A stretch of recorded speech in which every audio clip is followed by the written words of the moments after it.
Hi everyone, we are back. We're going to continue on with bookmarking. We got at least a good chunk of the server-side part done in the last video, and now we are going to get the client-side working.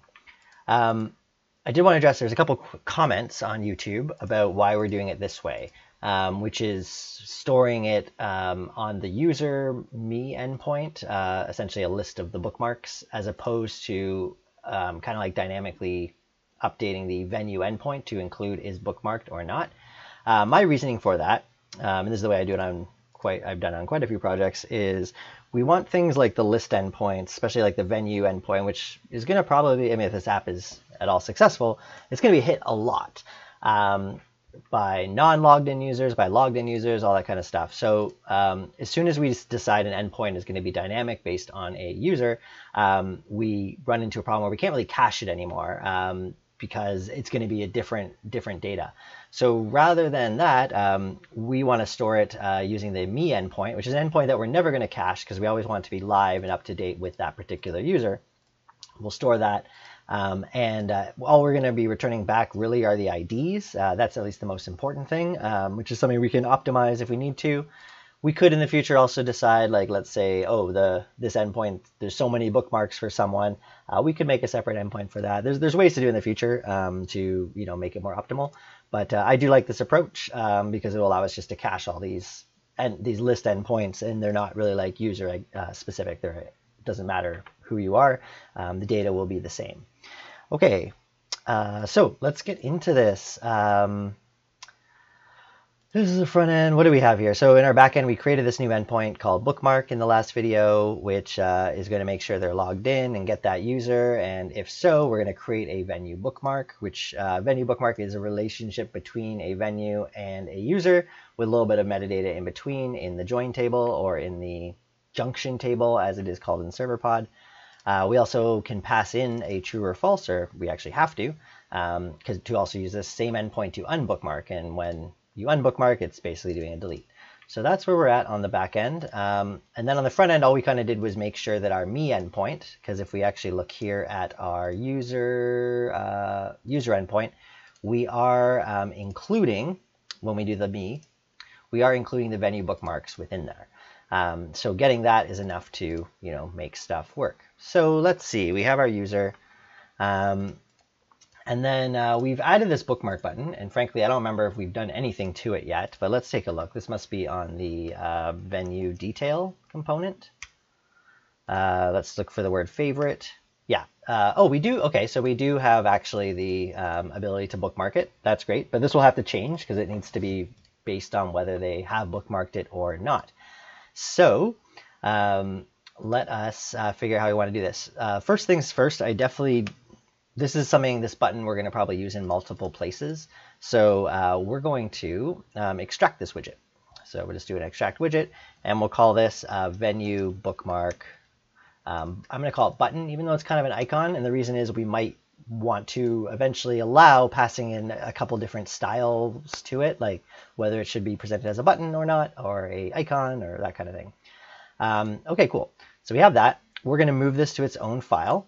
You'll see there's an error here, but we'll fix that in a minute. So let's go. This is to do with venue. So we definitely want it in the venue components, and we'll call it venue bookmark button.dart. Put this here. We're going to import a bunch of things like material and like our own thing, venue. Now, I personally, when you extract something, it puts the things after, and I just like, I don't know, I just prefer having like, here's the fields and then here's the constructor. That's just what I've always kind of liked, so I just move that up there.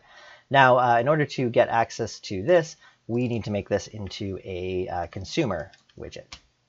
So we'll do that, which means our build actually has our widget ref, and client provider we also have to import so that we can go and actually bookmark it. Okay, so that's good. And then back over here, we have an error because it can't find this file anymore. So we will just get that imported. We'll save everything, make sure we're good. Seems good. Okay, so now we need to figure out, is this bookmarked? And let's figure that out now. So let's just have something called like is bookmarked equals, and we'll do a ref.watch on the use. What do we actually need to watch here? Where do we get access to our user, by the way? Well, we're doing it in, let's see, do we have our guards, just so I can remember? Auth provider, auth state success. Yeah, that's where we can get our user from. So we'll read our auth provider. And let's actually just, this is obviously not is bookmarked, but we'll just call this auth state. Because, and maybe I'll just do this, bool is bookmarked equals false. Then what we can do is say if auth state is auth state success, like this, then we may be able to conditionally change this. So if auth state is auth state success, we know the user is auth state.user, which this is pretty cool in case you didn't follow along, because we're wrapping this in this is. If I had this line actually here, you'll see it doesn't know that there's a user. However, when we're casting it, checking is it auth state success, because auth state success, which is all part of auth state, has a user. VS Code / the Dart interpreter and all the things that make all this stuff work is smart enough to let us do this. So now we know we have a user here, and we know it's not null, which is great. And then we can go is bookmarked equals, and we can go user.bookmark venue bookmarks dot contains. And what are the venue bookmarks? There's a list of venue bookmarks. Okay.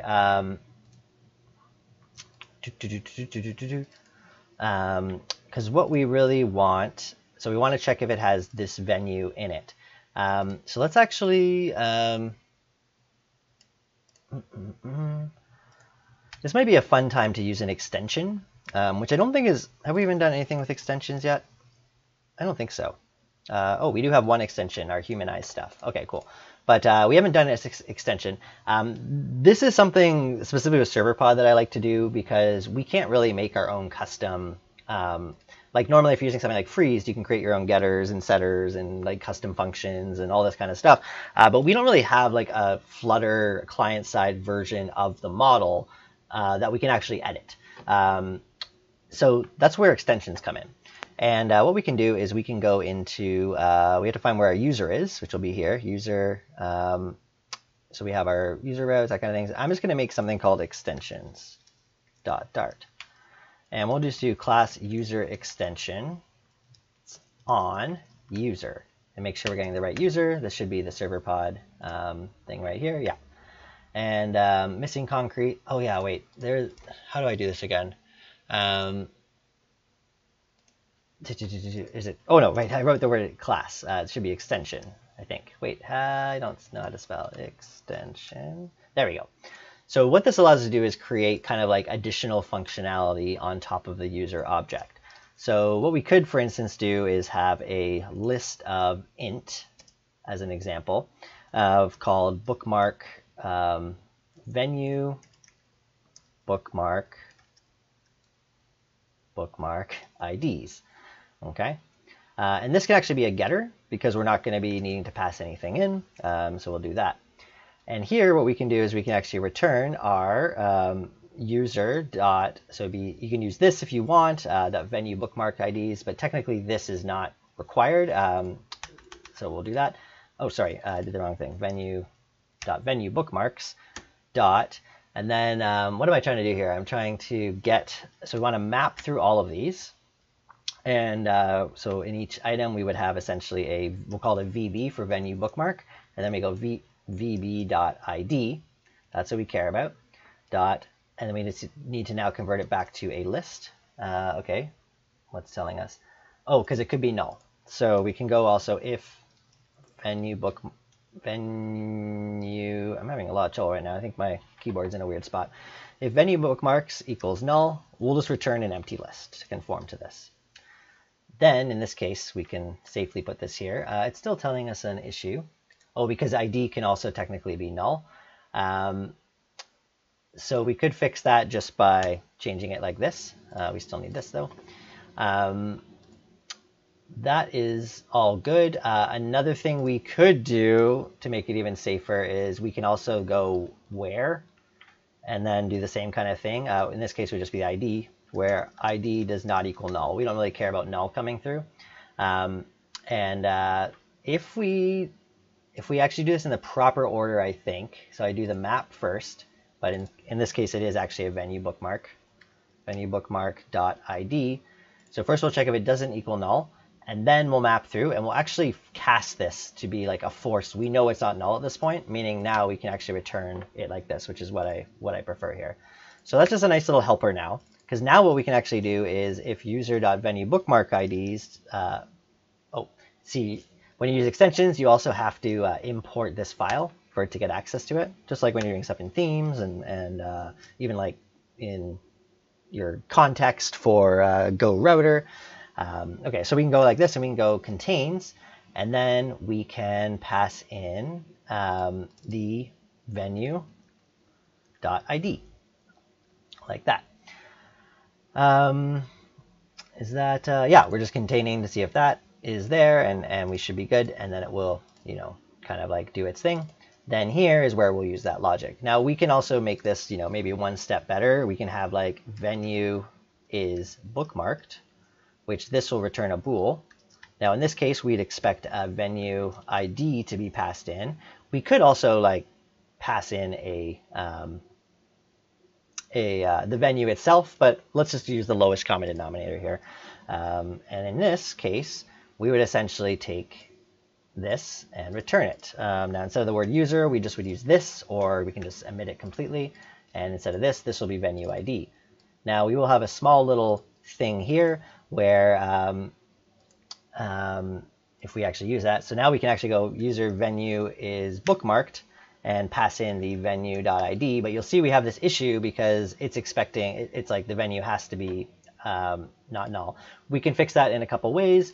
One, we could in here, if the venue ID is null, we could just always like say it's not bookmarked. That would be fine. Or we can say like, let's allow null to be here. And in the case that it is null, we can actually just return false. A lot of these things in Serverpod, when you're dealing with nullable values, it's because, especially in like a join table situation, that value, even though in the database it might exist, the endpoint might not be including it, and you might run into you know, it existing in the database but not existing. I'm confident with the way we're building this, with using our reusable includes and stuff, that this will never actually be null, but we just need to play it safe because we don't want our app to crash for like a silly reason. So this is just a nice way to play it safe. Even doing this would still work, but it's just one less, you know, if it's null, it's one less operation we have to really do here. Okay, so now we have this, now we can use this, and then we can do stuff with it. So let's save all this stuff. So yeah, there's our extension, and we'll probably add a lot more stuff to this. And I'm gonna actually like kind of be like venue bookmarks, just to kind of keep stuff organized as we put more things in here. Okay, so now if it is bookmarked, things will be different. So for instance, the icon itself, we can say if it's bookmarked, we'll actually use the favorite filled version, which I think is just called favorite. Very good. All right. Now, in the case that we are, right now we're passing true in here, what we really want to be passing in is the opposite of is bookmarked. So if they click it the second time, we would unbookmark it. All right, cool. Now, the other thing we kind of need to do is actually update our user when this goes through so that the state goes. So there's a couple ways we could do it. So what is success? That'll be either true. So we can do something like if success.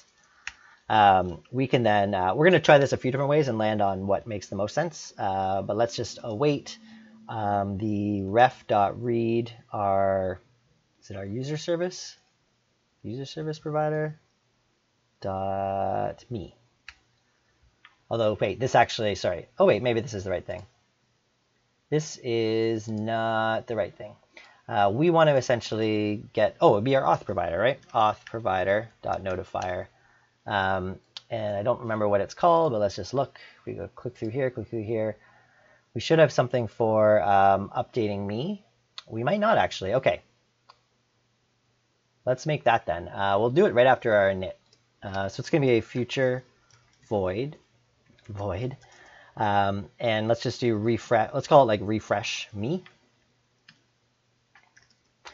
And let's just, so our current user, that's just the code from, yes. Okay, cool. So we can kind of actually there's a lot of duplication here. In fact, I believe, okay, user result. I'm just going to move this to here, and then we should just be able to also call await refresh me.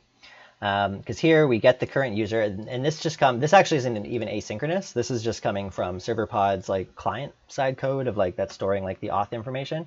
And then what we do is, because there could still be an error there, we want to do all that stuff. And then we actually call the me. I think that'll work.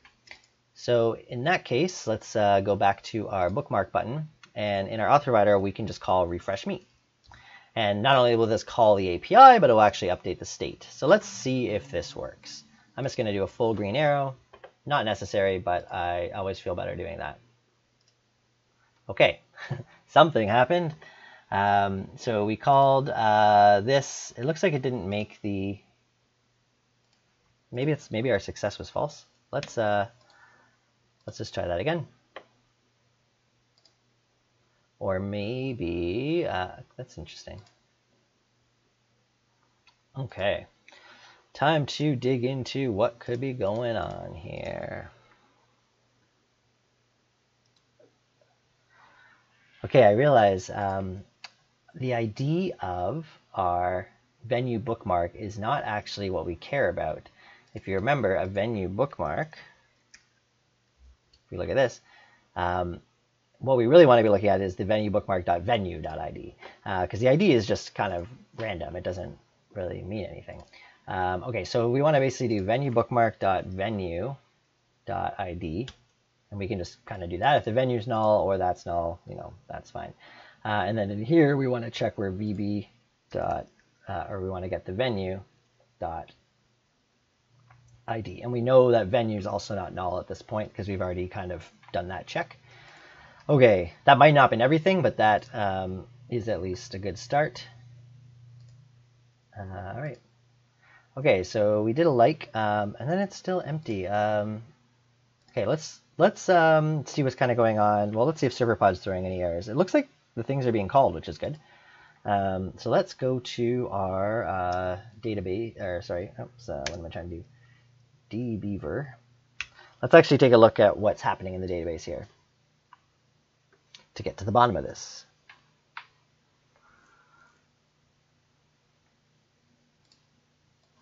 All right, we are going to go to, we already have it open. Let's just click refresh. Okay, so it says there's one where we have an owner. Oh, I think I'm also like, yeah, I'm totally like not doing this correctly. So we also need to account for obviously the user itself not being, oh no, sorry, we're not, because it comes from .me. So yeah, we're fine. It's only going to be that user. But venue ID is 2. And I imagine this venue ID is 2 as well. Let's just try unbookmarking it and refreshing this.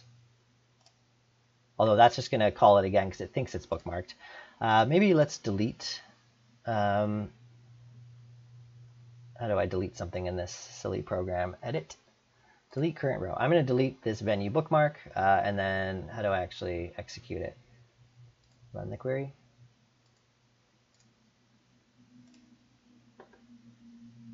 Result was still added. Do you want to save changes in the database? Yes, I do. Okay. Refresh again. Let's make sure. So it's gone now.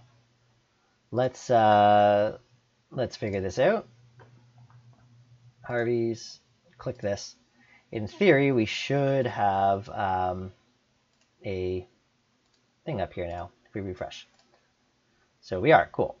Now let's then just rebuild again because I'm kind of commenting the what the venue bookmarks IDs are, which we won't see till we invoke something, and it is empty. I bet you there's something with our server-side code. I bet you it's the same issue. So let's just go to our include helpers. Venue bookmarks.include list. Yeah, I feel like, but I thought we saw this working in the last video. Let us actually see what's going on here. Is this where, yeah, venue book, okay, we are, yeah. So there's a venue bookmark. It is happening here. Venue ID. I wonder if we could just use that instead. Because yeah, it's probably not returning, that's why. It's not actually returning the venue object in here, which is totally fine for our thing, meaning venue ID will not be null, so we actually don't even need this where clause. But we can go where VB dot VB. Oh, there's like so much wrong with this. Okay, let's just do VB.venue ID or .venue ID equals oh no, this is right. Yeah, we're just mapping. Yeah, we're getting, okay, that was right. Okay, so now we actually see a 2 in there. So the problem was we didn't actually have the venue in here. We just had the venue ID, and that's all we care about. We don't, in fact, we definitely don't want the venue in here. That would be pretty, it would make the each request pretty crazy to get the entire venue back for everything you bookmarked. So there we have a heart now, and if I unclick it, we're good. If I click it again, we're good. Let's unclick, rebuild, go here, boom, it's not there. Reclick, just making sure, you know, all this stuff works. And then importantly, let's make sure that if we like, you know, this one, come back here, unlike, like, let's just make sure, you know, the stuff's kind of working. Yeah, they're all, you know, sandbox of their own sort of world.